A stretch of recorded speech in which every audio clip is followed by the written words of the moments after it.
And now, Giant Sports Talk Live. Here are your hosts, Eric and Glenn.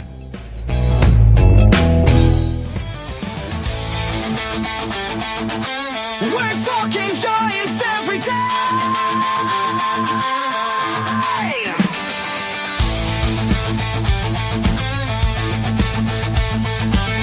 From McCovey Cove to the Oracle Park lights, Eric and Glenn keep the fire burning bright, fighting for the glory, no matter what it costs us, breaking down the moments from the wins to the losses.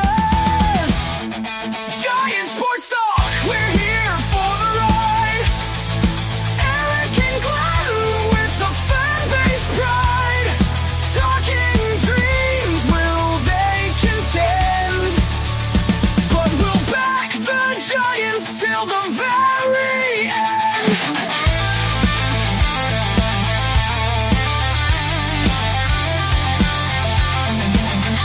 Let's go, Giants!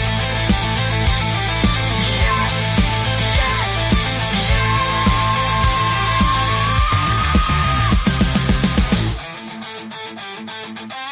Oh! Eric and Glenn breaking it down, all Giants all the time.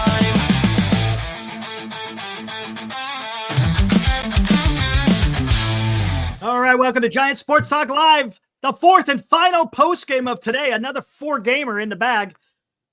Philadelphia Phillies, as the same with the Detroit Tigers, broke out their boomsticks. Ball was flying all over the place, not only inside the park, but we had one that almost left the park. Kyle Schwarber's big day, had a 2-home run day. They beat the Los Angeles Dodgers today, 8-1. Holy crap.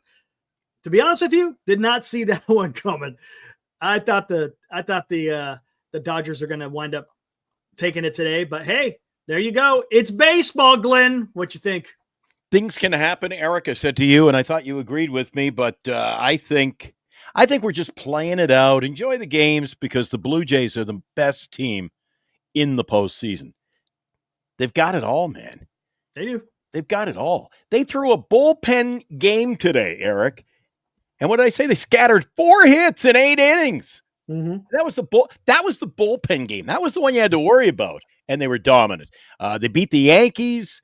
They played some tremendous ball. They're doing in the playoffs exactly what they did during the regular season, Eric. Batting the ball. They're getting good outings from the starters. The bullpen is enough to get by. We saw it again today, so I like what I saw from them today. So they oust the Yankees. Detroit. Where did they come from? I figure if Detroit, now I'm cheering for Detroit all of a sudden, because I think if Detroit, you guys can weigh in on it. This is just my takes, but I think if Detroit beats Seattle, Toronto's got an easy path to the World Series. And I think they're even better than the LA Dodgers, Eric. I don't know. The baseball today was pretty darn good. The Cubs had a chance to stay alive. They did.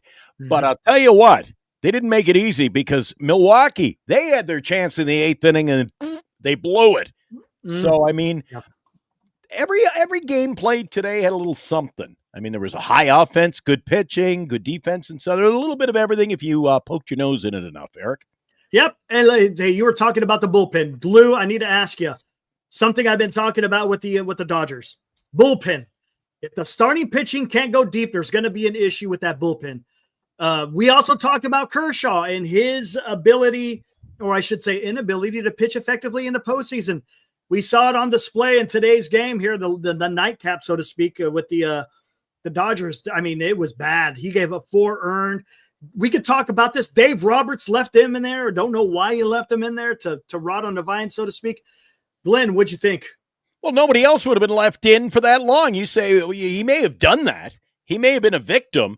But I think he was a victim of his own manager, Eric. We saw every other manager this postseason yanking guys out when they gave up 1 hit. I mean, Kershaw. I mean, it's like, Jesus, what did he do? What did he do to deserve this? Because he didn't get the treatment. But you know what? Come to expect this. I mean, he's a lone gunman, but expect that from Dave Roberts, right? Expect that. Expect the unexpected, and for him, it's really not. What'd you think, Lou? What'd you think of that last game? Well, I'll just do a comment on the whole day. It was sort of Yeah, go for it. unpredictable.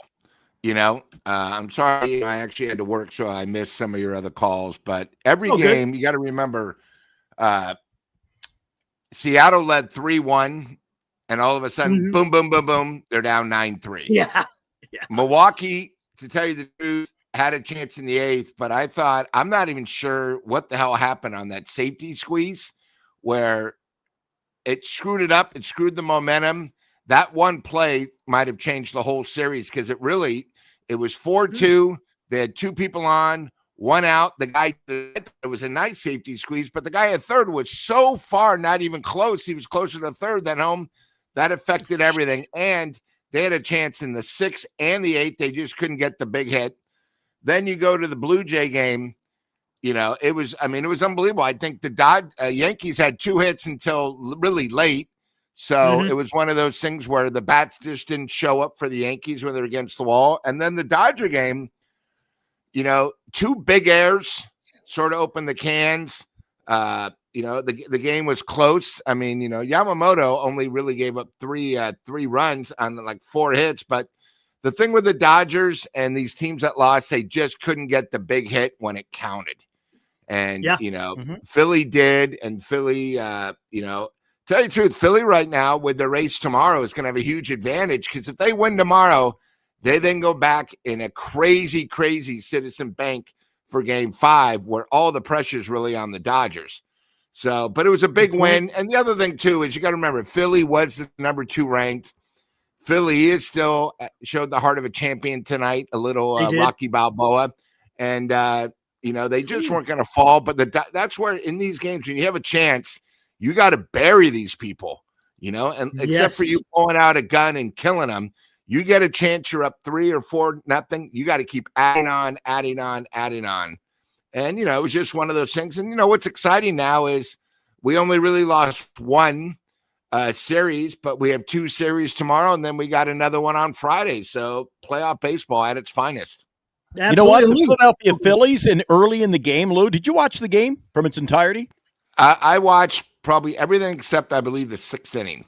All right. So the game could have got out of hand early. Yeah. Marsh treated that first inning fly ball like I said to Eric. He didn't see it, I don't believe. I thought he treated like there was 2 outs in the bottom of the 9th, and it was a must catch, and the ball went right to the wall. He had no chance at it. Dove, missed his glove by about 3-4 feet, and then Mookie Betts was off to the races. Now, they didn't score him, and you know what? Those are situations where one play could have capitalized for the Dodgers and turned the game around early, gotten away from the Phillies. But tonight was a key, what Lou said. Tonight was, I think, a perfect situation, a perfect storm for the Phillies, Eric. Suarez was great out of the pen. They got enough out of the starter, and the bats, the guys who had to play well did. So I think it was a perfect storm. They've got to do that again for 2 more. You know what, Glenn? And great point. And I think Philly has it within them to do it. It's just the first 2 games, they were MIA. And you got some great pitching performances. Nola was okay for 2 innings, and then Ranger comes in, and he just locked it down. Now, to be honest with you, I thought that was a ballsy move. Ballsy move by Thompson. Yes. Well, we've been riding him the whole time saying, oh, my God. He literally could have gone down. It could have cost his job. But I thought bringing him in because it changed everything. Because, with Nola, he was shaky. The Dodgers had a chance. They just couldn't get the big hit. And then when Suarez came in, it was a different game. He had his stuff. He showed why he's, almost an ace. He knocked the Dodgers down. And all of a sudden it was like, oh, shit, we can't hit this guy. And it's smart, Lou, because when you bring in Ranger, he's a lefty, and he neutralized all those lefty bats. Completely agree. I thought it was how, like a lot of times a manager can lose the game. He won the game making that big move. Because remember, it was only the 3rd inning. And I agree. Nola, was shaky the first, second, but he says, hey, I gotta bring in a lefty. And I think that's a great point. He did what he could. And he lives for tomorrow. Like we said last night, there's no tomorrow. So he had to do whatever it takes to win that one game. Yes. Can I ask you something, Eric? Lou's making a great point about the gutsy move, right? But we've come to expect playoff baseball, even when your starter takes the mound, top of the first, gets the ball game underway. They treat it almost like a bullpen game, Eric. Doesn't matter whether it's your starter who starts the game. It's like a bullpen game, right? We've seen it already. We saw it in games like Craig Counsell pulling a guy when he was like, what was he coming out for? Yeah, right. So, let me ask you this. Let me throw this at both of you guys. We have seen so many changes in baseball and teams adapting to entirely different philosophy than what I grew up with. Baseball was somewhat normal then, and pitchers threw 110 pitches, 150 pitches. Do you think a manager or an organization is eventually going to step up and be a team that treats the season like we see in the postseason? They're going to change, and they'll become a team that adapts to using their bullpen throughout the whole game. Do you see someone that takes this and eventually adapts it to their entire game plan? Yeah. I mean, it's a look.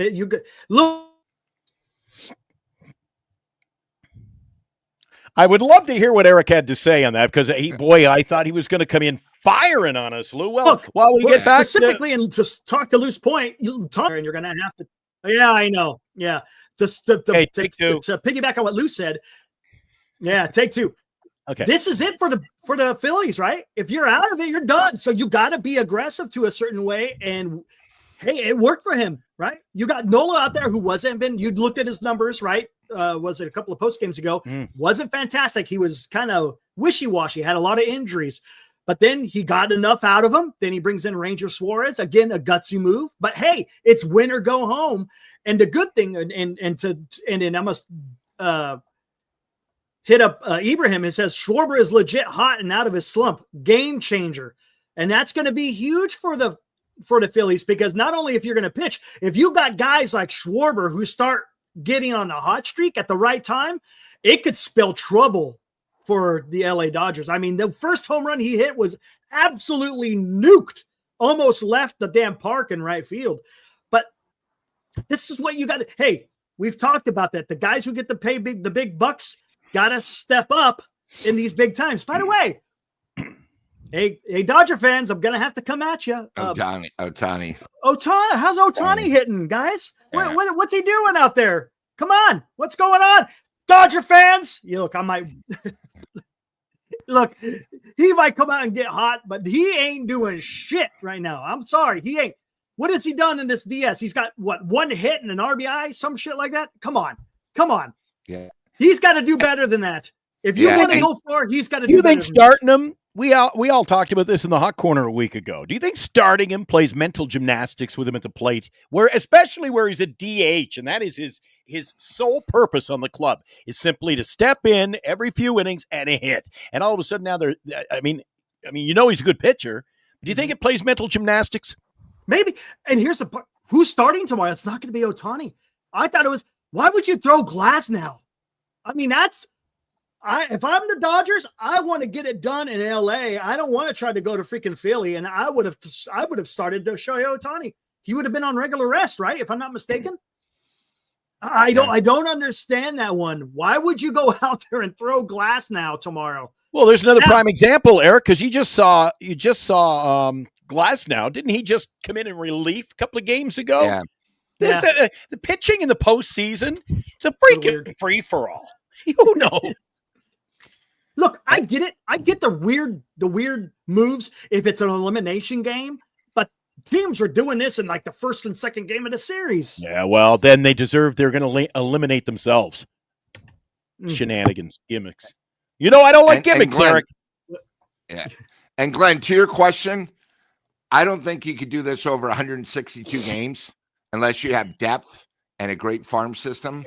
But I could see maybe the last 50 games of the year, like something like the Giants should have maybe done something different where they only had the two starters, bring in the bullpen, because every win was valuable the last month of the season. The last month of the season, like we've talked about, if they got 4 more wins, they're in the playoffs. So, I mean, I think you bring up a great point. But again, these are best of 5s. So Yes. you're trying to do whatever you can to get 3. I don't think you can do it the whole season, but I think maybe the last 50 games, especially, when you only have maybe, like the biggest problem with the Giants and a lot of the people in the chat and everything, oh, God, we're only 3 games behind, but we had to jump 5 teams. Correct. So it's not really 3 games, and I think that's the key. But I think you bring up a great point. A lot of times they'll just stick the guinea pig in, long relief, because they want to save the bullpen, where that one game could have been the difference, And the one thing about the Dodgers is this is just like the Dodgers. They come out ugly. They don't look good. They're going against the ace for Philly tomorrow. And like usual, watch what will happen. The Dodgers just that team they can turn on. But the one thing is, I do want to say you can't blame Yamamoto. I mean, he retired the first 9 guys in order, didn't give up a hit. Then an error sort of opened it up, and that's the one thing. It's always these little things in the playoffs become huge. It was like if you watch the Dodger game, it was still close to Toronto. Of course, the giant bum comes in, gives up a hit, hits a batter, walks a batter. Before you know it, it's over. Yeah, of course. But I just think it's one of those. I just think it's one of those things where everything's magnified in the playoffs. It's because it's so critical. Strikeouts, walks, not getting a bunt down. All these things you remember because there's such big moments. I think I heard Bochy, one of his things is he did whatever he could to win in 9 innings. He never worried about extra innings because you got to get extra innings. Then you do whatever you have left, And I think what happens is a lot of these guys, I don't want to say they overthink it, but second inning, shit, we only have 7 more innings. We need to win. What can we do? They're conservative. You got to almost changes. you got to kind of empty the clip to win. It's almost like loser mentality to try to get it into extras, right? Yeah. Right. You want to win where you can. And to your point, Lou, freaking the Yankees had a double play ball. They would have got out of that inning. And what does Jazz do? Bounces it off of his freaking chest. And next thing you know, 2 more runs come across for the Blue Jays. And that was pretty much and it's game. A big difference when you're down 2-1 or 3-1, and all of a sudden it's 5-1. You go. That's why pitching and defense will take you along. It's not going to be the end all be all, but my God, it is going to pay dividends, especially in these short series. If you're playing fundamental baseball, you're playing clean baseball, you're going to reap the rewards of it, man. Lou, you mentioned the fact that teams, especially because we follow the Giants and we do it on a nightly basis, day by day. I mean, spend 6 months of our pathetic lives following this team. Some of my buddies who follow the Jays up here, and they will dismiss exactly what you and I believe feel, and I want to get Eric's take on it. But if we lose a game in April, I always say to them, you can't win it in April, but you sure can freaking lose it. If you start pissing away games, and guys will say, geez, that was a tough loss last night, but it's not a big deal. I go, it's for every freaking loss should be a big deal. And that's why it really pisses me off when I see players who are, laughing in the dugout I get them off my team. I don't know if it's because of the money now in baseball, but players, they just don't seem to play with that 60s, 70s, 80s mentality where they were like freaking bulldogs. I mean, it was win or not in the playoffs, win or go home in the regular season. Get the hell out of here. And I just find baseball today, they don't have that killer instinct anymore, Lou. Yeah, no, I agree. I mean, I'll bring it up. I remember one of the Giants' worst losses of the year was our closer. We gave up 5 runs against Anaheim Angels, or Los Angeles of Anaheim Angels. Oh, geez. Right? The Ryan on Walker a Sunday, the Walker. And then it led to 3 losses. And I don't know if you remember, the Giants had these streaks where they would lose 3. We'd win maybe 2 out of 3, but then we lose 5. So it wasn't really a 10-game losing streak. But, yeah, you lost 6 games in the standings. And I think the way some of these losses, hey, you're going to lose. Okay, it happens. But some of these losses stick in your mind. Walker, he was never really effective the whole year. He'd have one blow up somewhere, and we knew it. It was just a matter of time. And I think sometimes, the same thing, Chapman would come up, bases loaded. We just need a sacrifice fly, a strikeout. All these losses sort of add up. It was sort of the thing. I probably could remember 10 losses that we shouldn't have had if we would have had a better closer, didn't have bad errors, bad running games. And if you just won half those, that's the big difference. Instead of there you go, 10, now you're 5-5. But Lou, there you go. It's not about they lost it. They weren't, you know what? I mean, again, there's the other side of the flip side of that coin. There were times during the season we just weren't good enough to have won those games. Agree there too. When you think of like the Giants, the two biggest hits of the year, one was an inside the park homer, but we lost the next day 13-1. Mm-hmm. That was against Philly. Then the grand slam, we lost the next day 7-0. So really, those big exciting things don't mean anything. Where's the momentum? Where's the momentum, Lou?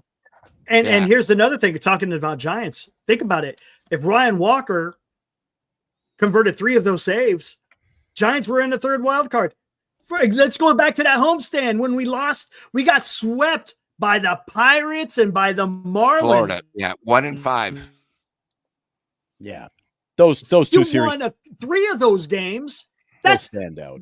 That's +6 in the win column, right? We'll be talking about those 2 series for years to come, though. That's what I'm saying. Look, a monumental period. We're crying over spilled milk. I get it, but my God, that's what I'm just saying. That's how close the Giants were.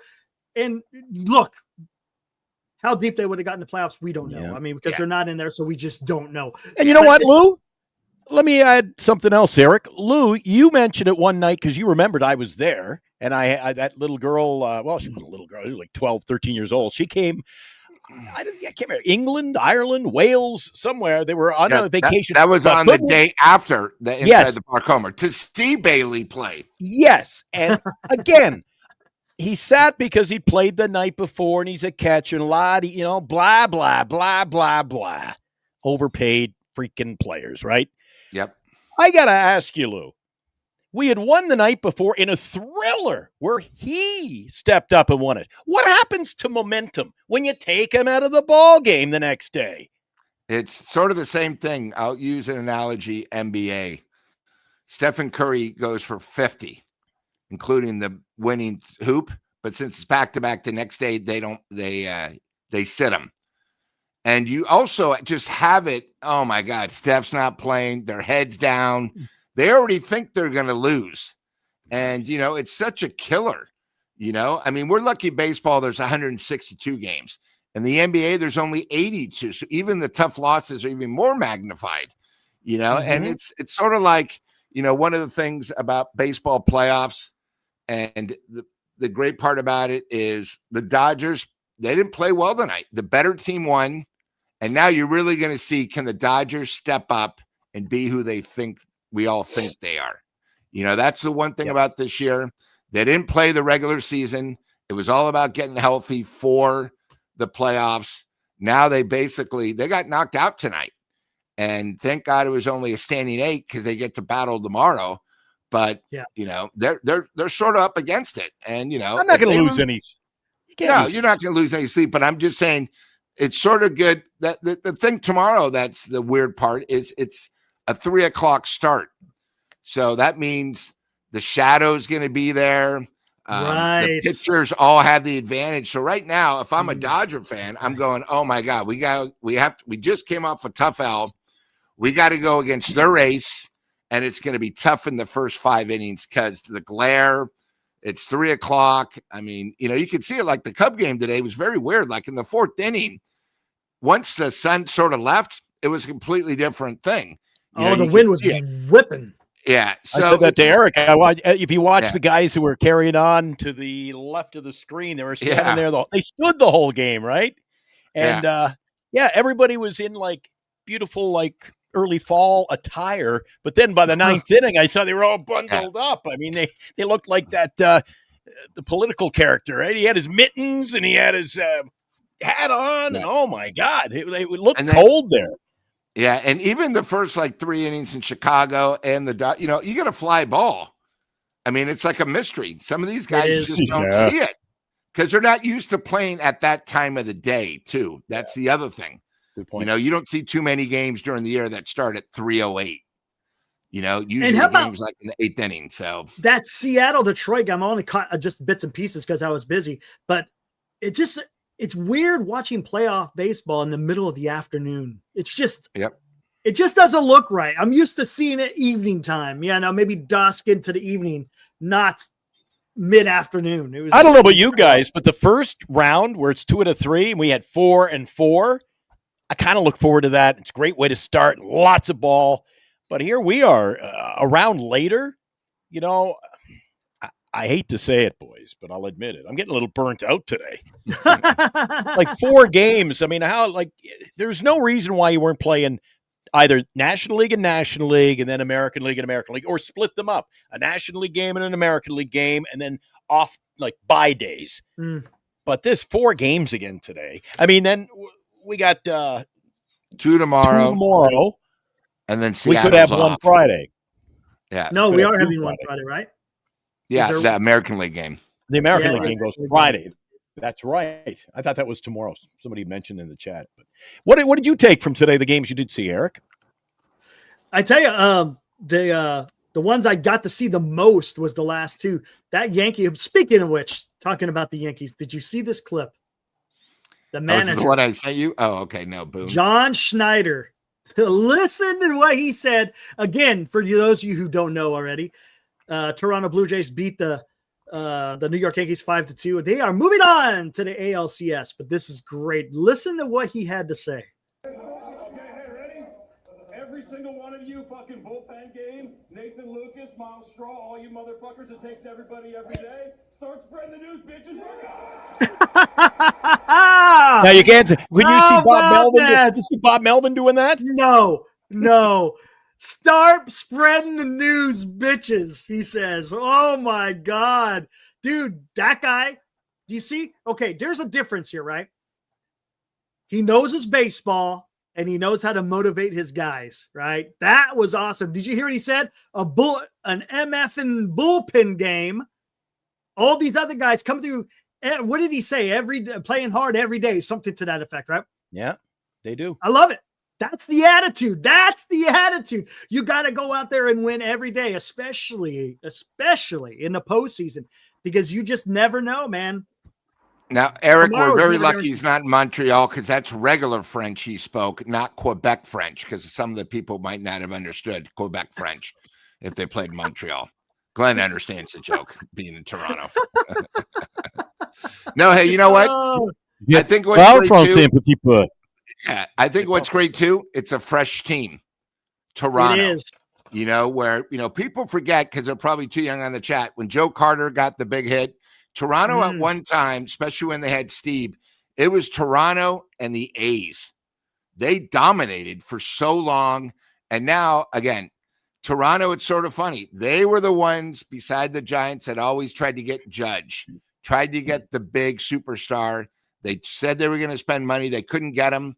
So they went a different direction. And now, they're 4 wins away of being in the World Series again. Guess what they did, Lou? They picked a lane. Yeah. They picked a lane. And like I said, didn't I say to you the other night, Eric? Sorry, didn't I say to you the other night that before the series, actually, I think it was before the postseason, but then just prior to the Yankees series with the Jays, I said, Eric, a lot of people who watch baseball, especially Giant fans and National League fans, I said, you're going to look at that Jays roster. And you're going to say, who's that? Who's this guy? And I said, they'll be household. You'll know these names by the end of the postseason. And you see why. Yeah, and you got to remember, Bichette didn't play the whole series, and they still won. I tell you what, I'm going to play something for you. I was following, as I was watching the game, I was also watching John Boy on YouTube. These guys are great, by the way, if you guys don't know. Did you see the thing I sent you, Eric? Number one. Yeah, with Big Nick. Yeah, Big Nick. Yeah, I'll play that here in a bit too. But listen to what they had to say. Tell me if you clue in on it. Come on, Cody. That was a ball. Fun year except the summer and the playoffs. Listen.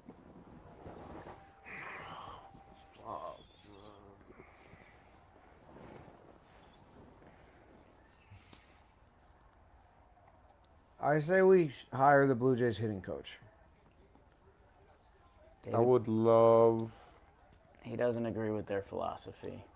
Yeah, change the philosophy. They are fucking good at hitting. As a team. They do what the inning needs. There you go. And they've got a whole lineup of clutch hitters, Eric. There you go.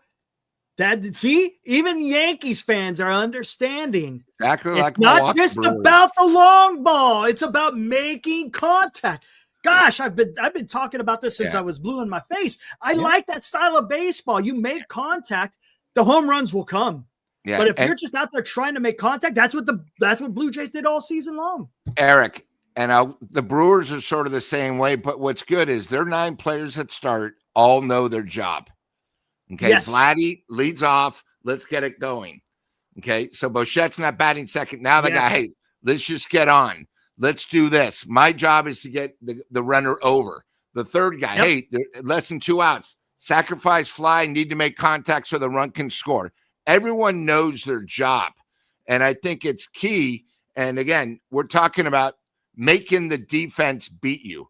Put the pressure on the defense. The number 1 seeds of both. Milwaukee does that. They're the number 1 hitting team in the National League, and Toronto in the American League. That's what the Giants need to strive for. Not the strikeouts, not the home run balls. And here's the thing. I'm going to ask both you and Glenn. Do you think baseball is going to start changing? Hey, look, the beauty about the Toronto Blue Jays and the Milwaukee Brewers being in the postseason and the Milwaukee Brewers possibly moving on to the CS is you're seeing a style of baseball that works. Maybe teams are going to go, you know what? Hey, how about that? That shit works. Shit it's only been part of baseball for 150 damn years. Maybe you need to start going back to that type of concept where let's just get the bat on the ball and let's see what happens instead of going out there swinging for the fences. Because when you get in a short series, right, if you're not on a quote unquote heater, it's going to be bad for that team. But maybe the San Francisco Giants could actually do something that should be done in Major League Baseball. Treat the minor league system not like you're going to build up players you're going to replenish your lineup. Run your minor league system and your scouting department as its own separate business. Strive to be the best, like the Dodgers and the Blue Jays. Blue Jays have been known throughout the years, going back to, like Lou said, back to the Pat Borders and when they were winning World Series in the 90s, Eric. You know what? They had a minor league system. They were scouting players. They were Latin America. They were one of the first teams that did that, by the way. Blue Jays were creative, and it works. And I just find the Giants, I mean, have you ever heard me use the term? We're stale. We're just stale. It's not just the Giants. There's a lot of teams. It's a philosophy in MLB. All these teams want to go out there and slug and slug and slug. It's the 3 true outcomes. Now, the difference is the Brewers and the Blue Jays, they have a little bit of a different philosophy. Now, did they draft that years ago? No, they didn't. They just happen to find guys that, hey, they make contact. I think we can make this work. Again, it's about approach, right? If you're a professional ball player, you should be able to go out there and figure out quote unquote an approach. You got to the big leagues for a reason, and that means you were good at hitting the ball if you're a position player. So just don't worry about trying to kill the ball. Go out there, make some damn contact, move the line along, and you get. And then, of course, if you pitch and catch the ball, man, you're gonna you're cooking with gas. Eric, and not to blow the horn. Wait a second, Luke. Not to blow the horn of my own player, my favorite guy, Wilmer Flores. But on the San Francisco Giants, Wilmer was the only guy who had a 2-strike approach. Every player on that Jays team, did you see how many the entire postseason so far? Dude, they were picking, lefties were hitting it over to the right side and vice versa. And they were picking their spots, Eric. There was 3 guys on the Giants, actually. 3 guys on the Giants that did exactly what you said. Professional hitters. Wilmer Flores, Dominic Smith, and Rafi Devers. Now, Rafi Devers, I swear, every time he got into an account, it would go full. Almost he could be down 0-2, and next thing you know, it's a full count. Now, did he always get a hit? No, but he worked the count. To be honest with you, Elliot Ramos is kind of in that same mold. Maybe he gets a little bit better at that. But Dom Smith, Wilmer Flores, and Devers can do that. Now, the thing I liked about Dom Smith is he would go the other way. Right. Or he would pull. If he's a lefty, he would go to right field.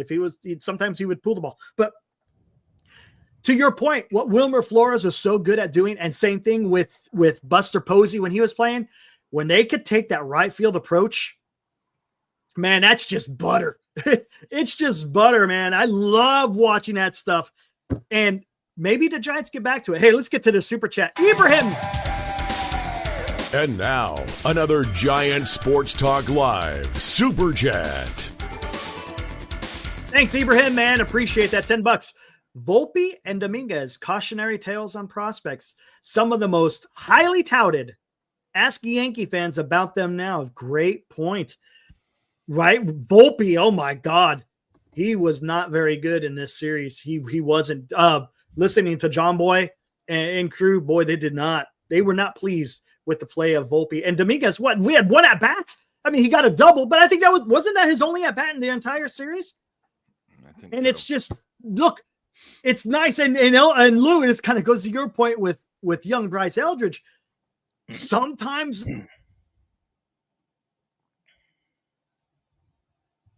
they excited about a prospect. Uh-oh. When you get too excited about a prospect, you could get let down. You got to take it with, as Ibrahim said, you got to be a little bit cautious with these guys until they start showing it. It's like, yeah, you could be all up in arms about them, but until they're out there proving it at the MLB level, you just don't know what they may have. Well, you could be talking about Eldridge, Eric, but the problem with the Giants is we're not just worried about plugging one spot.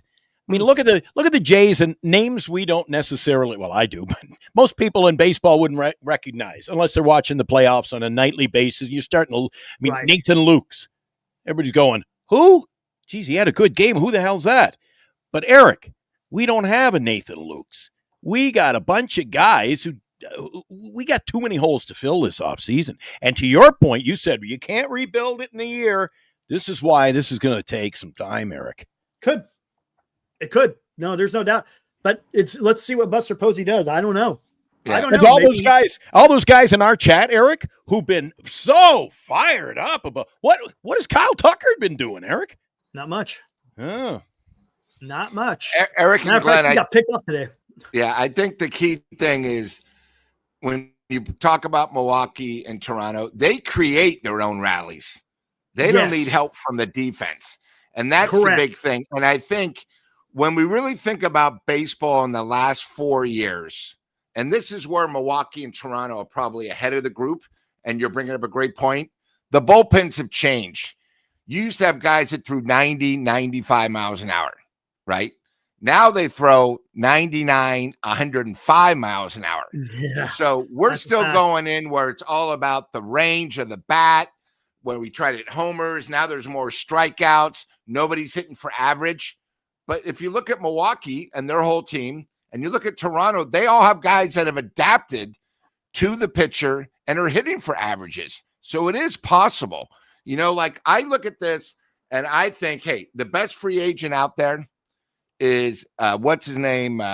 Arise from San Diego. Oh, Arias. They need someone like that, you know, that we don't have. I think Glenn, you bring up a great point with Wilmer. You know, he doesn't try to hit homers. He just tries to make solid line drives, base hits. That's his mentality. And he's very good at it, especially at his age, because he's actually a hitter, not he a has swinger. A two-strike approach, Lou. A two-strike approach where he would try to go between first and second. He'll shorten up a swing. Shorten up a swing. You know, and, you know, we all talk about probably the best hitter of our generation, Bonds. he choked up. Mhm. People forget Barry Bonds choked up because he had better back control. These Yes. guys go up there and they swing as hard as they can all the time. It doesn't matter Yep. if it's 0-0 or 2-2. So I think this might be something, Eric, you bring up a great point, because especially late in the game, these guys are incredible pitchers.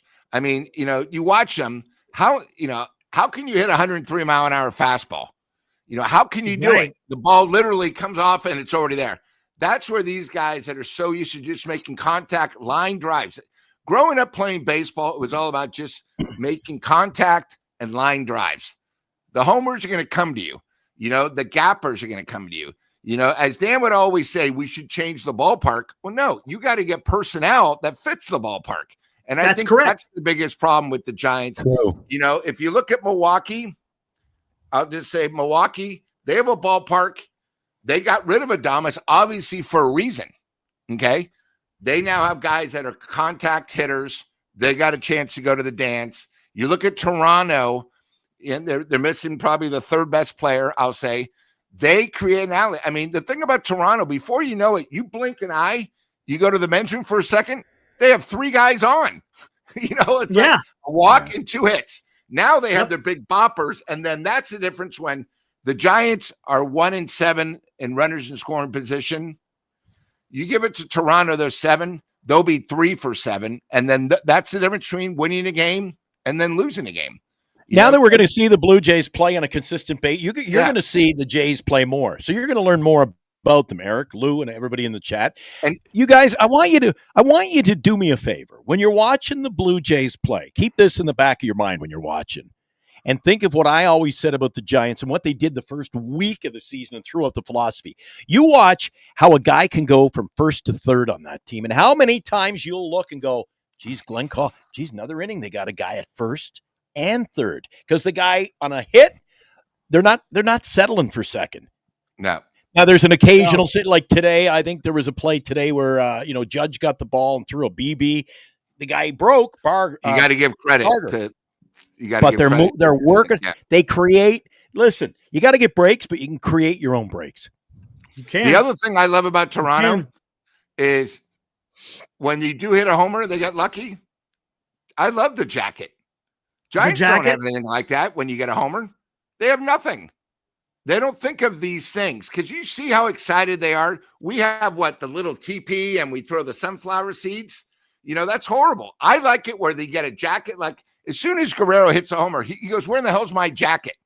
And then, it lists. I mean, it's something unique, but that's not why they have the jacket. It's something that builds the team.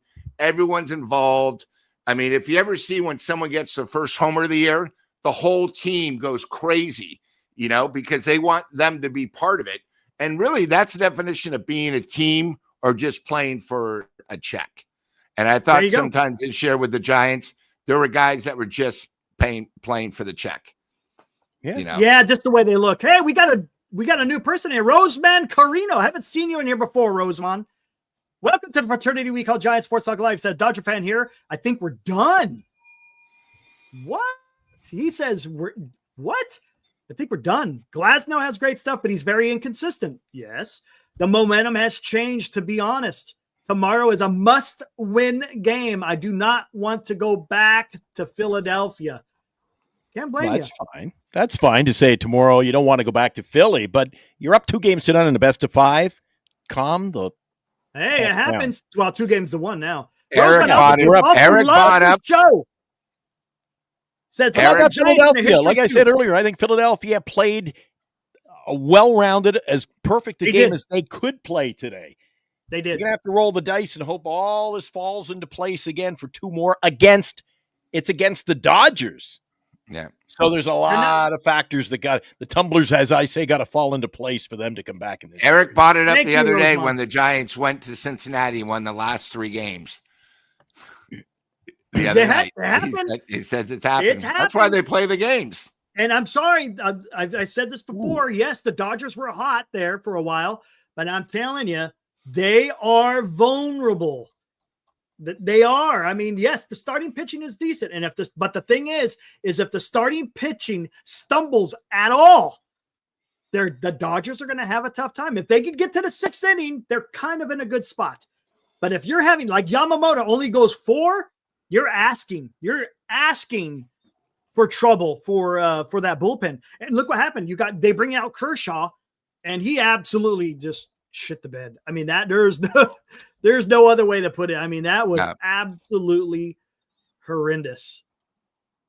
Ibrahim, Giants need a giant gold chain that says ass, and you have to wear every time you strike out. That would help reduce shaming. There you go. Carrying all that weight. I love it. Oh my gosh. When is Snell? That's another good thing. Maybe Snell's going to pitch game 5. If it goes to a game 5, it's probably going to be Snell. I still don't understand why they're not throwing Ohtani. Right? Doesn't it make sense for Ohtani? You know what may happen?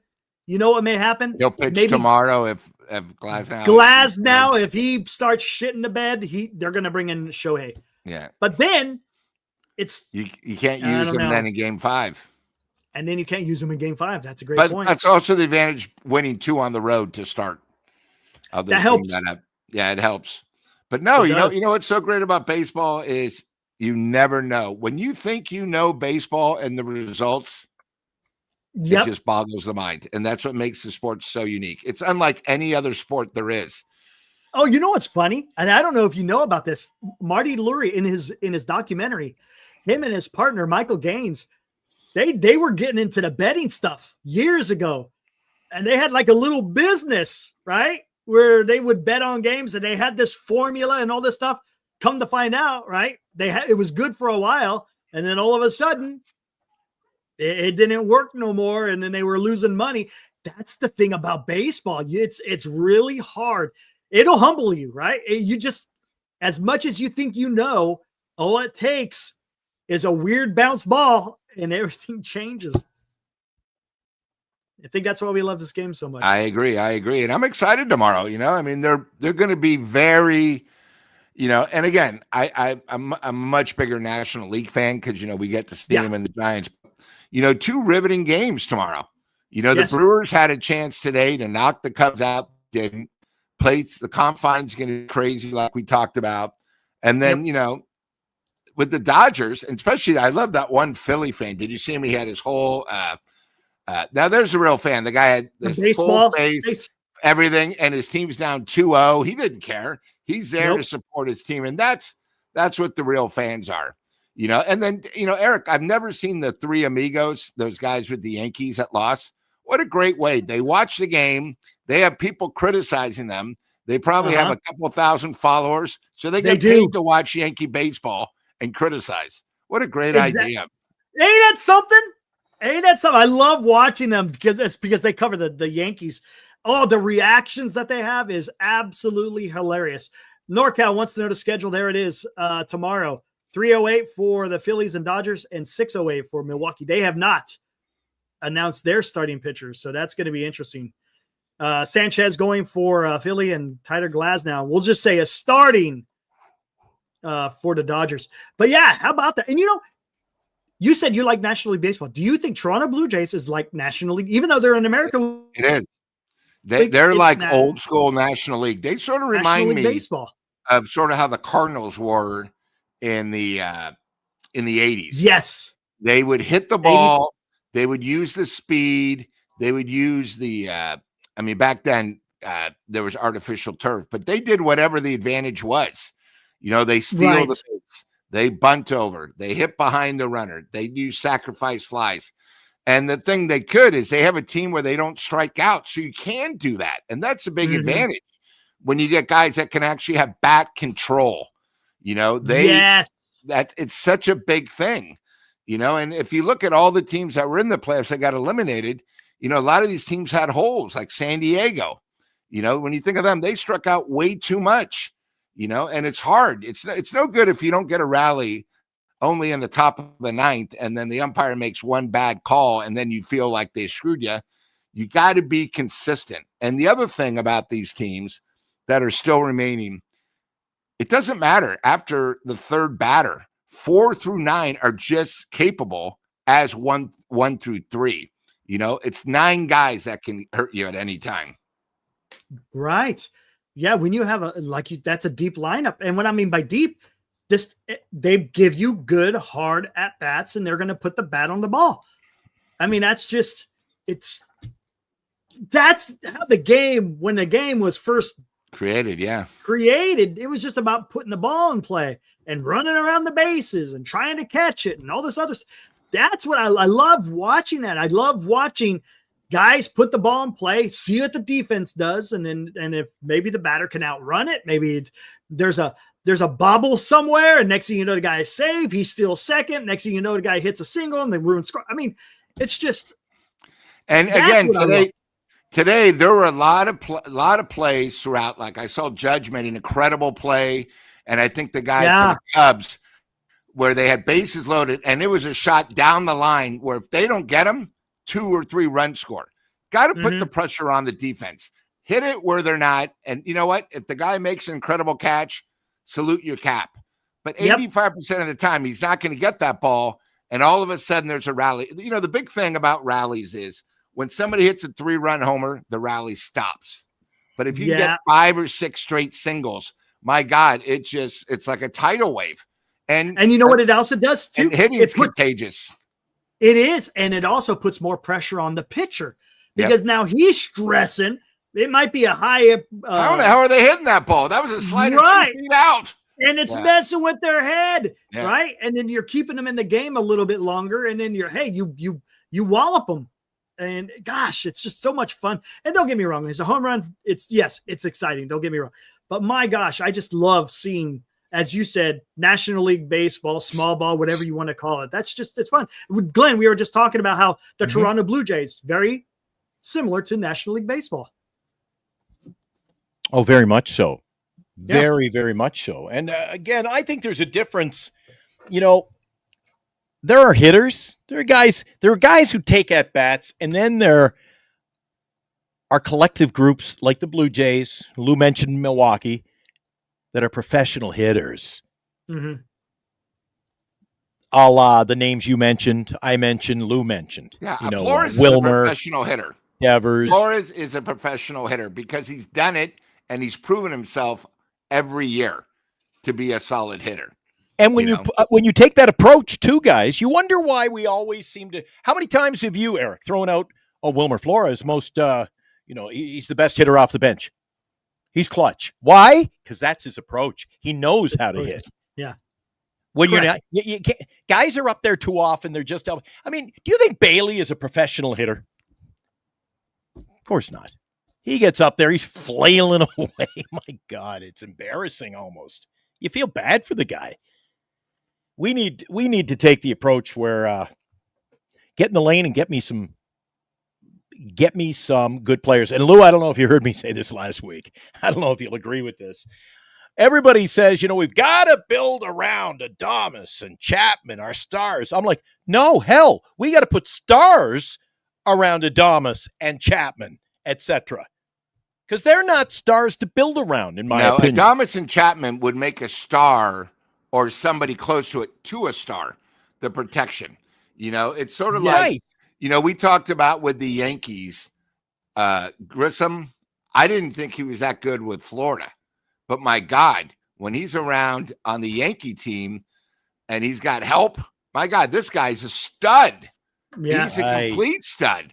But when he was in Florida, where he had to basically hold the whole entire team on his back, he couldn't do it. And I think that's the key where, Adames and Chapman are good. I don't want to say role players are better than that. But imagine if they were around someone like Judge, where they were protecting Judge. Oh, my God. And they don't have to do everything. Yeah, then they would be a lot better. The problem is Giants can't get that guy. Now, with Devers, that's huge. He's there. But imagine if we just had a contact hitter protecting Devers and we didn't need Adames and Chapman doing it. Now we have a team where, you know what? Instead of us maybe being 2 or 3 deep, now we're 7 deep.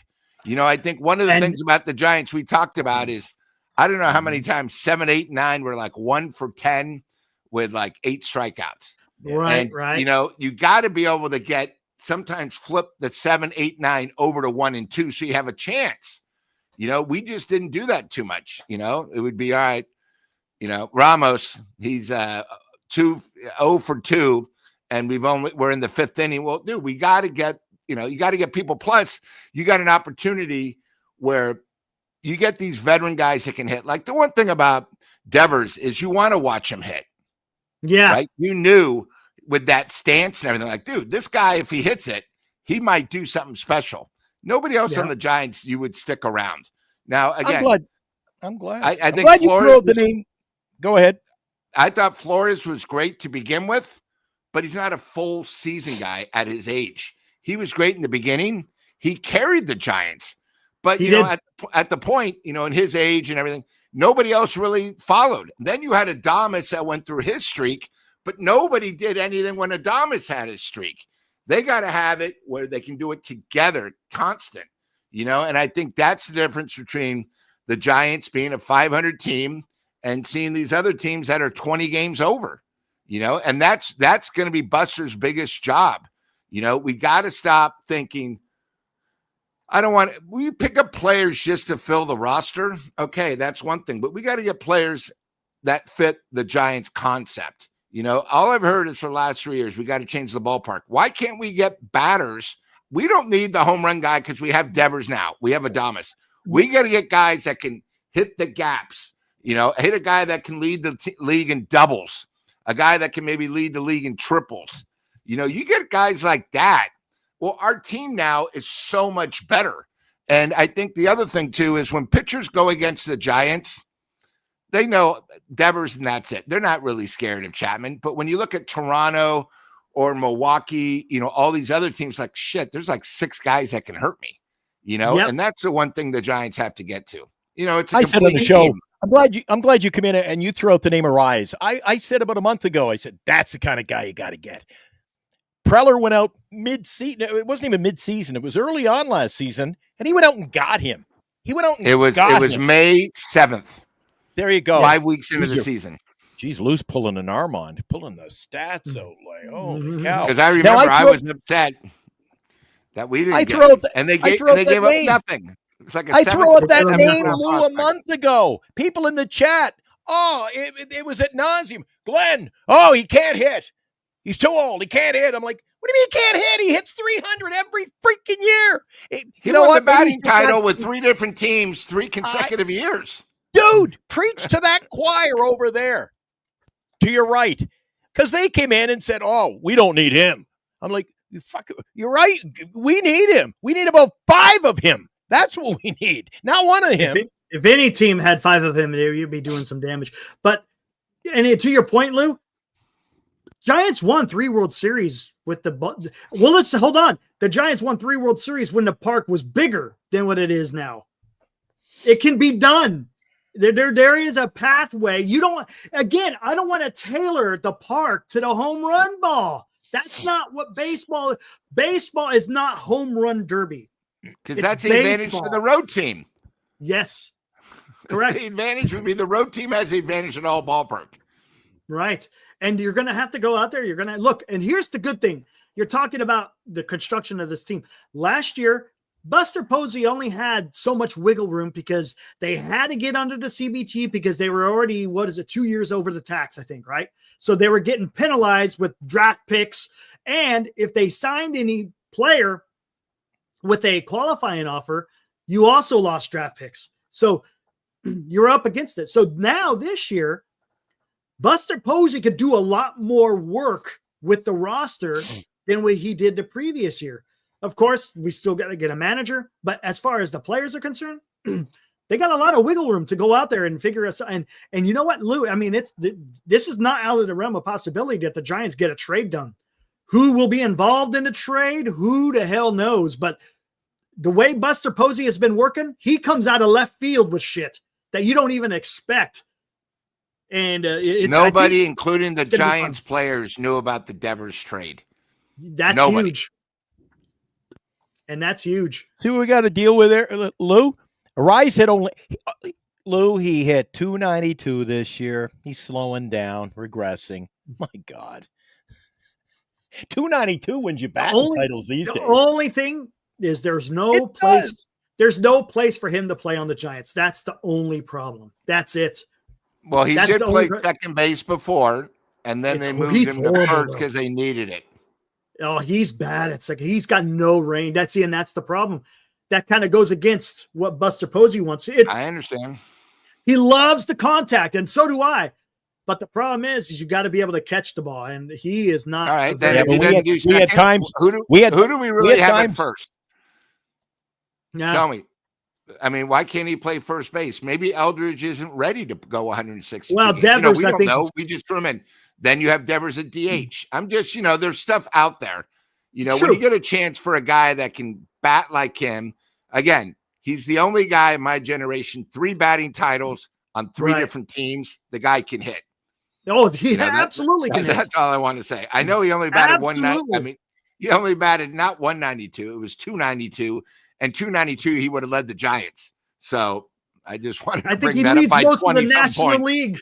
Yeah, And look, would I love to have him? Yes, but you're going to have to come up with some crazy way to get him on the roster. I mean, like I said, with the DH, and who knows what's gonna happen? Yeah. But it's fun. That's the beauty of the offseason because I'm interested to see the direction that the Giants choose. Just as long as we get a freaking manager, whenever the hell that's going to happen. I mean, that's still out there. Well, you talk about you got to play defense, Eric. I mean, Yeah. how many more excuses next year for Ramos? Well, it can be none. It's Can be good, none. but he's a detriment on most days. You couldn't have a guy like him playing on one of these postseason teams. He No. wouldn't be in there every day. No. And what's so weird is in 24, he played okay. He wasn't spectacular, but this year, man, his defense was just atrocious. And I'm sure he's going to work on that in the offseason.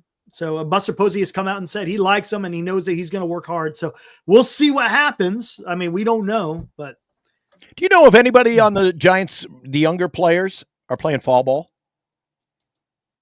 good question. I don't know. I don't know if that's come out yet. Usually it's the young guys who do that stuff. Because deep down, I don't think it would hurt this ball club at all if all 3 of them were out of the outfield. Lee, Ramos, the new guy, Drew, get him out of here. God, we got to get some dominance in the outfield. Well, I was looking, and I've been the guy backing Jung-Hoo Lee.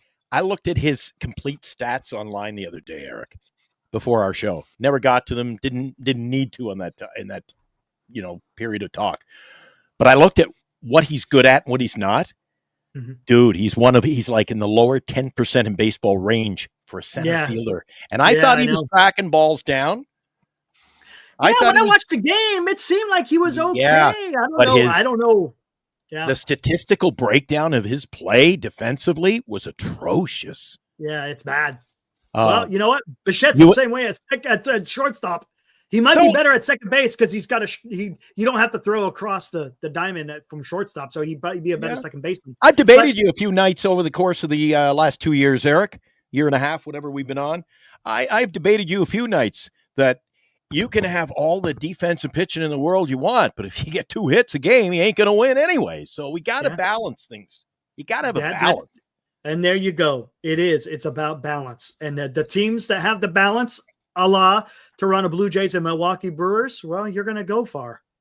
And you notice a lot of the guys on the Blue Jays, they don't have power. So that's not even in the recipe cards. That's not in the Rolodex, Eric. They have got the guys, like Lou said, I always say, know your role and play your role. They've got a cast of characters who step up, and then you've got the big boppers who have to do what they got to do.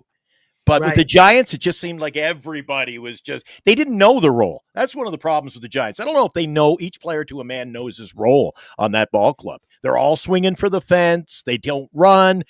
Who would you say is our speedster? We really don't have one. You don't need, though. That's the thing. You don't need Josh Naylor, Juan Soto. They both had 30 stolen bases. Yeah, but they don't play for the Giants, Eric. Hold on. 30. But what I'm saying is you don't have to have this blazing speed. You just have to go out there and steal the damn bag. They know what they're doing. And because the Giants have fast guys. Are you going to tell me Willie Adames isn't faster than Josh Naylor? Of course he is. Matt Chapman, is he faster than Josh Naylor? Of course he is. Elliot Ramos is faster than Josh Naylor. Jung-Hoo Lee is probably faster than Josh Naylor. Then why aren't they, if they're faster, why aren't they fast? Why aren't they running? Because it's probably the team and not the player. If they're not getting the green light to steal, well, then guess what?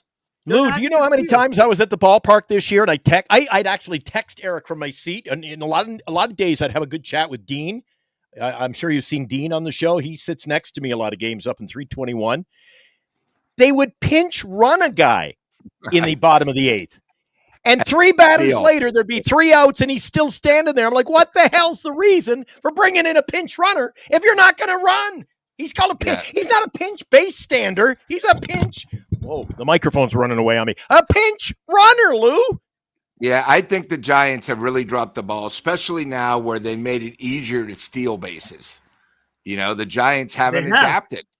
No, they haven't. It's one of those things where opposing teams, they steal the shit out of us. The one thing about Bailey, and I'll give him credit, he's got a rocket arm.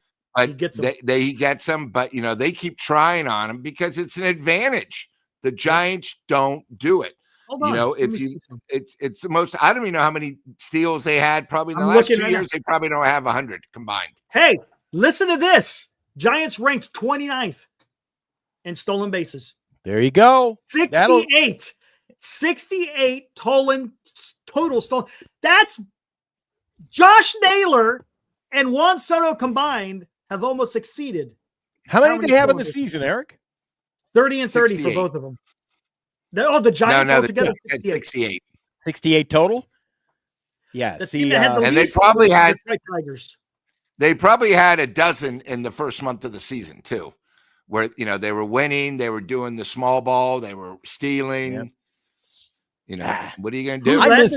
I miss 80s baseball. Teams in the 80s, Lou, every team would have a guy who'd get you 50. Every team had a 40, 50 base stealer guy. And then you had your elite base stealers.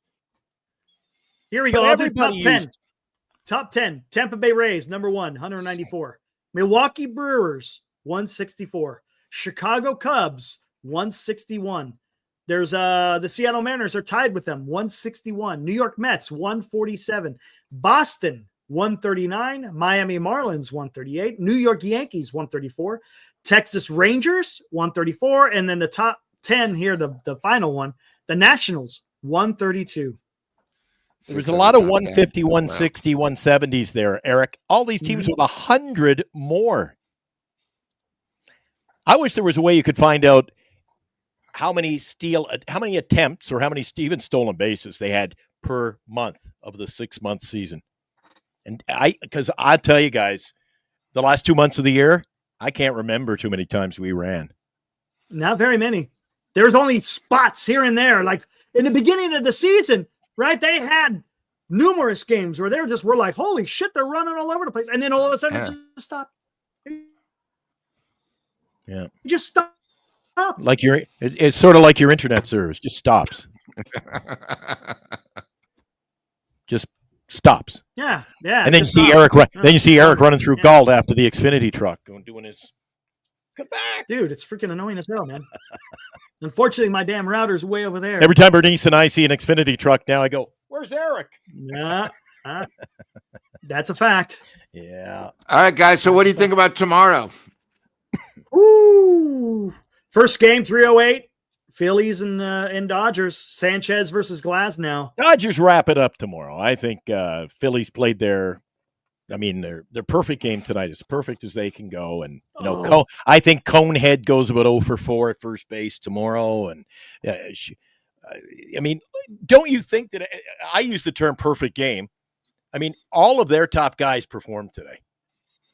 And you know what? It's a righty going tomorrow. And that means Harper, Schwarber, Stott, Marsh, they should be able to feast, but we'll see.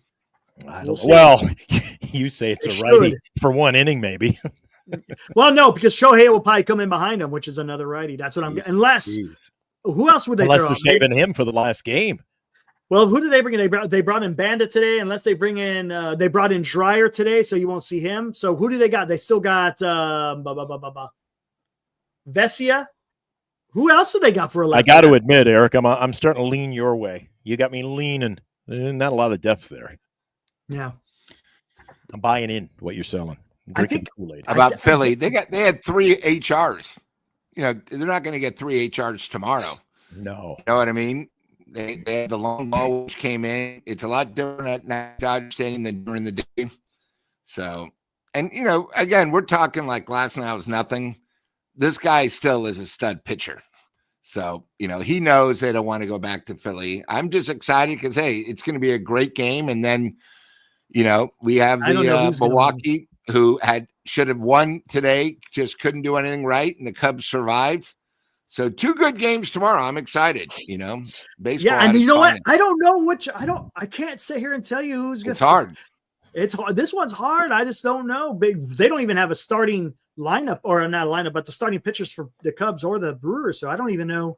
It's always tough to call a winner at Wrigley. I mean, that's a home field advantage for the Cubs. But again, you got Milwaukee, right? So it makes it tough to break it down. Yeah. I ain't betting on tomorrow's games. That's for sure. Yeah, I hear you. Let's just sit back and enjoy. Ooh, Yeah. Tomorrow is just hey, let's see what the hell. I honestly. And then Friday, not to leapfrog too far out, but I think we got to take a look at that. You got Friday, a winner take all. What do you think happens with Detroit back in Seattle? Yep. And you got Screwball. That's why you have your big stud pitching. Doesn't matter if it's on the road. So. That's why that split was so important. Isn't like he had a great first game in the postseason, Eric, struck out 14. His last few starts, a little timid at times. He wasn't as good. He's always a good pitcher. Wasn't great, maybe I should say. I think he's overdue for a big game. But again, then you've got home field. Contradict myself. You got home field advantage. You playing in Seattle. But I think how I started the show is how I'll end my part of the show tonight. I think if Detroit wins, it's a cakewalk for the Jays. Yeah. Especially since Screwball won't be able to pitch game 1. That's right. And it will be at Toronto. Yep. Oh. You know, that's why tomorrow, if Milwaukee can somehow win and knock out the Cubs and say Philly beats the Dodgers aren't going to have anything in case they win to face Milwaukee. Yeah. You know, big advantage tomorrow if you can get the W. And on top of this, we talked about this at the Yankees Blue Jays postgame. Toronto set up. They got their number 1 ready to go for game 1. I mean, it's perfectly set up for them. And well, if it goes 5, I think if it goes 5, they use Shohei in the 5th game, and then if you advance, then you start. Snell. You start Snell. Oh, I see what you're. First game. See, they can afford. Okay, Dodgers tomorrow. If Glasnow is scuffling, they can bring in Shohei, and then they got Snell for game 5. Right? Is that what you're trying to say? No, I'm saying you save Shohei. If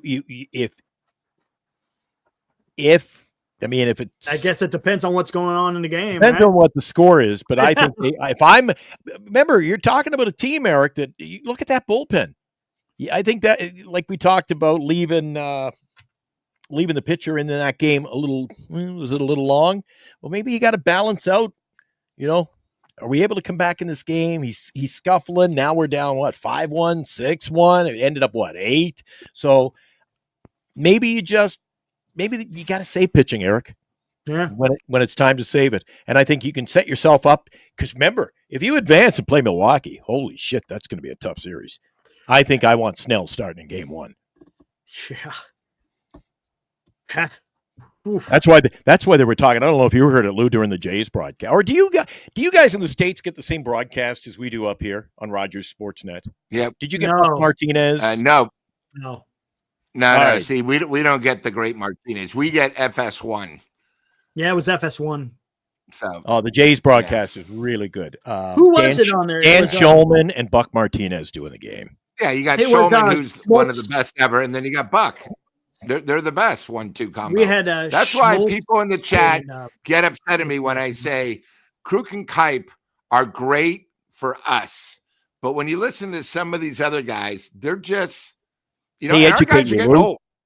They They educate you. educate you. They're so smart and precise. I'm not saying Kruk and Kipe, but for some reason, our chat say we have 3 Hall of Famers. No, we don't. We have 1 Hall of Famer, and we have 2 guys that are great at what they do. But you're talking about Toronto's are better. The Mets are better. And again, it's just my preference. I just think our guys are getting old.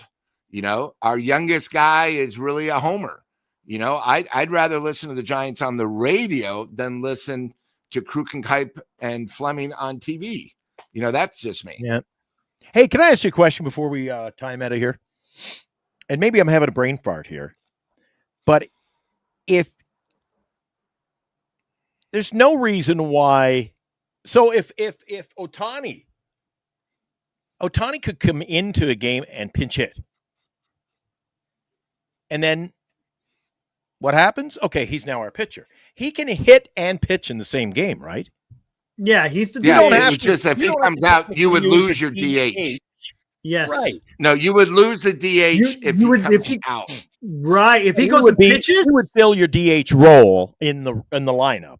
But if he pitches and then they pull him out of the game, you lose your DH spot, right? That's what it is. You have to fill in that DH spot.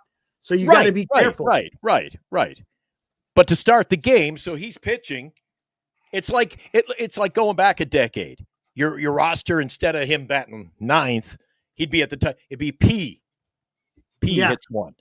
Okay, yeah. So, and that's the tricky thing. So maybe you can't bring him in the middle of the game, because then when you pull him out, now he's out of the game as far as the bat is concerned, right? Isn't that how it works? No. Tell me if I'm wrong. Are you sure? No. I don't know. Honestly, As long as he stays in the game, he'll always be in the DH. Yeah, what they did. Okay, he'll always be in the DH. Yeah. Gotcha. So if he's leading off, I don't think he's allowed to do that, Lou. I think what they have to do, I went to a game in Oakland one night to see him play. What they had to do was he started the game and he went like 4 innings. Guess who played right field after that? They don't take him out of the game. They move him, and the right fielder comes into the pitcher's mound, and they go, okay, bullpen, I'm replacing Eric Romo. You can move just because he's the pitcher and you're the right fielder. 5 minutes later, Eric, the right fielder, is going to pitch. Oh, no, we've decided we're going to take him out. They moved Shohei to right field. They have to move him to a position. See, if you start the game as a pitcher, DH, then if you pull him out as a pitcher, you got to put him in the outfield somewhere. So he had to be in the lineup. He had to be on the field. Yes. Okay. So I guess that's the Ohtani rule. Or is this a new rule where he could stay in as a game? I don't know. Honestly, I don't know. I don't know. I'm just telling you what I saw at the game. I don't know. He had to go in and play right field. And I was being a Giants fan, we've never had this problem. Exactly. I've never had to deal with that. Now, if I was a Dodger fan, maybe I'd know a little bit more about it. But yeah. Lou, let me ask you one more question. I mean, I'm full of questions now. I said, one more. Just one more. How? Just like me with the Pepsis. One more, Eric. Lou, do you miss? I do. I miss the National League being the National League and having your pitcher and then having to, again, give the manager. And I don't like walking a player like tonight, Judge. Wiggle 4 fingers. Oh, pitch to the guy. What happened? Where's the wild pitch? There are factors in baseball they're taking out of the game. And I wish that we still had pitchers batting. That could hit. Yeah, I think that. And when I was a kid, and what we have.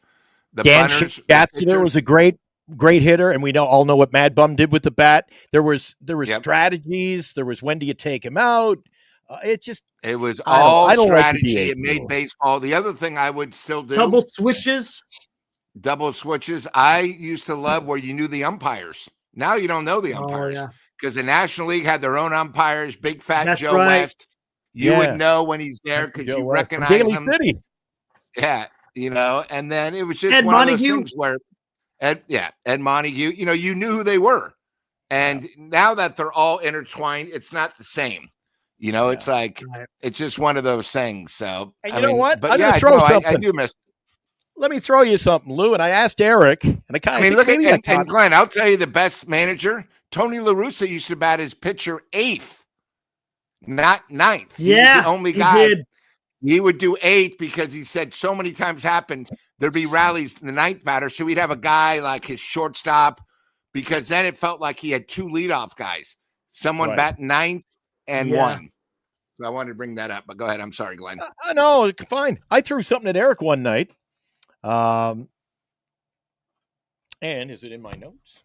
I lost my train of thought there all of a sudden. What was it I asked you, Eric? Something about so I threw a curveball at Eric one night, and he was just like, and I'm like, focus, Eric. Listen to me. So, Lou, they want to speed up the game, right? Yes. Instead of pitching 4 balls that could factor in a wild pitch. I saw Bill Madlock one day in a intentional walk, lean out and belted one down the first baseline, caught everybody off guard. I love that about baseball. Creativity. I mean, what's creative? Nope, put them on, wiggle 4 fingers. So I said to Eric, now you got wiggling 4 fingers, just put them on, get them over there quick, just speed it up. And then they got the pitch clock. So I said to Eric, if it's the first inning and my leadoff batter is Jung-Hoo Lee and he hits a home run, why isn't he just turning around and going back to the dugout? Why is he running the bases? Saves time, right? A home run's a home run. I mean, why doesn't he just walk back to the if you're that's the problem with ball. It's all over the place now. Freaking rule changes and there's more rule changes coming next year now with there may be a day coming, I don't know, but maybe in our lifetime when you don't even have an umpire in there. You got one, the official. There'll be one on-field official, and the rest is all going to be computerized. Yeah, good point. And the people would say, no, it'll never happen. Well, look how I didn't think we'd have a pitch clock in baseball. I don't know if I could watch baseball if you got freaking robot. It just becomes. It's already too sanitized as it is already. It would just and somebody in the chat brings up a good point. The golden bat rule. The golden bat. Oh my god, the golden bat. That's a little stupid. Lou, it would make a mockery of the sport. Yeah, I'd be done. Honestly, I think I'd be done with the game of baseball if they come out with some stupid ass golden at bat. I don't even like the All-Star game. It means nothing now. There's nothing to play for. It's I used to love it where it was for home field advantage. It helped the Giants. Yep. It did in 2012. Yeah. And then you watch the NBA and the WNBA. I mean, the WNBA game, no defense. The score was like 170 to 150. And you watch more NBA, Lou. I know the All-Star game. The NBA All-Star game. Oh, it's the All-Star games in the NBA are ridiculous. Yeah. Like 220 to 196. Like that's not basketball. And then they do a 3-point, the 3-point shot. You have a 4-point shot. It's all for entertainment. It's right. So why are they putting 4 points? They did that in the WNBA this year. They had the 4-point shot, Eric. Well, that's not in the. That's not even in the game. It ain't in the rule book. Yeah. What gimmicks. I hate gimmicks, Eric. I hate gimmicks. Give me a real battle. Yeah, baseball's been the same, since the 1800s. I hate gimmicks. Yeah. That's me blowing my top. Hey, have you got, you want to rerun that video, Eric? You got that video, your buddy Tortorello or Oh, yeah. Tithead or whatever his name was. The guy in New That's York. a good way to end it. Oh, he was excited tonight. He had a couple of them. He was, and I'll tell you, I give him, dude, he goes off, but he gave credit to the Jays tonight. He's got 2 of them here. We'll do them 2 in a row. The first one's the best because when he pulls out those glasses, click. It's snap the arm off. You can hear. Yeah, I know. I'm sure he's probably gone through a few. This is great. Fuck. Nothing left to say. It just didn't show up today after a great win yesterday. Judge did everything he could do in the series. Everything he could do and then some. Cam Schlittler was terrific tonight. Kept us in the game. Then a fucking error killed us. The Blue Jays kept coming. We just did not show up. We had fucking chances in the 6th, the 7th, the 8th.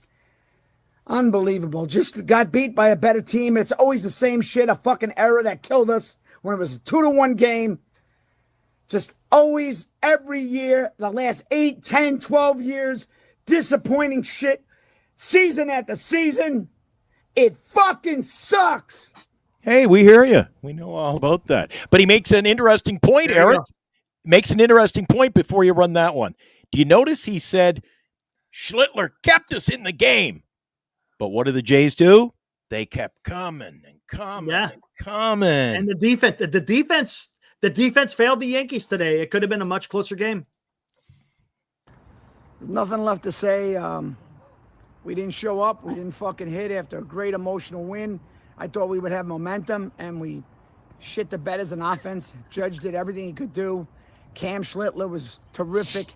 Kept us in the game in a fucking error. Of course, that's our Achilles heel. Error, always error. Couldn't get a big hit. Had men on base, 7th, 8th. Just could not get it done. Got beat by a better fucking team. It's just very frustrating, very sad that every fucking October, the last 8, 10, 12 years, sucks ass like this. Fuck! I love it. It just Hey, sucks Eric. ass. Fuck! Eric, first of all, that's what a fan's all about. Okay. I thought I was salty, but you got to like that. But that's what, when your team lets you down, that's what it is. But you know what? One of the things from tonight's thing that not only did he say he got beat by a better team, and then those three amigos. He bleeds Yankees. Why aren't the Giants looking at the batting coach for Toronto? I mean, we have a problem. Strikeouts. I got a feeling is that guy already maybe somebody else's possibility? I mean, that's something good where you see an opposing team who's got a bigger payroll saying they are a machine. That hitting coach, that's who we need. I just thought I'd throw that out. And that's fine. Yeah. And you know what? I think it might be an entire club philosophy, not just the hitting coach. The hitting coach is going to help them execute the philosophy, but the players got to go out there and they got to get it done. But I think it starts maybe with the manager. Hey, I agree there, but we complain about how lousy the bat is. When you get a guy that other teams are going, shit, that's the guy that should be running our team. I just wanted to bring that up, because I never even thought about, I don't never know. thought of him. That's why I'm on this show occasionally, because I want to learn from you guys in the chat. So thank you. Yeah, absolutely. Because I don't know everything. That's occasionally. Jesus, we can't get rid of him now, Eric. D-Shot's asking me a question. Is there a dunk contest for the WNBA All-Star game? There isn't, because they did away with it. Cheryl Swoops won it like 9 years in a row, and what they decided to do, like anything else, well, this is no fun anymore. So what they did was they do their 3-point shot, and then the contest, and they have like an obstacle course, a speed trial, and that thing's incredible. Okay. I love everything about the WNBA. See, you know what?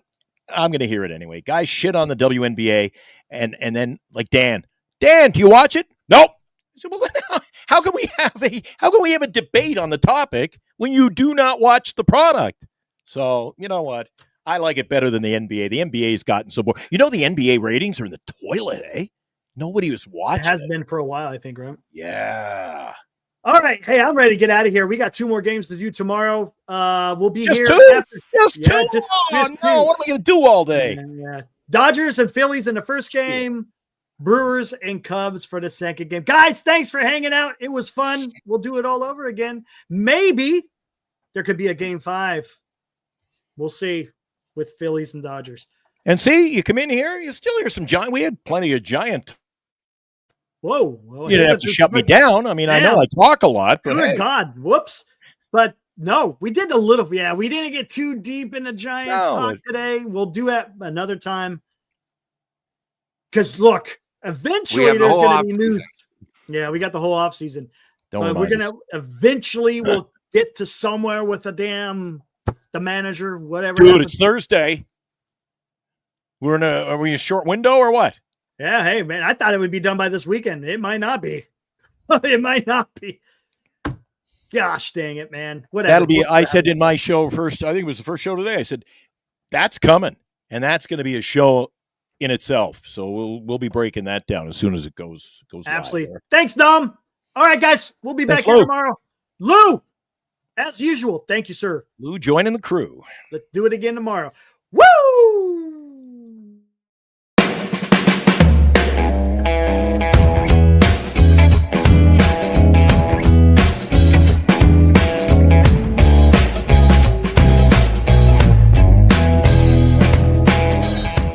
You've been watching Giant Sports Talk Live with Eric and Glenn, a Northern Lights Entertainment Broadcasting production.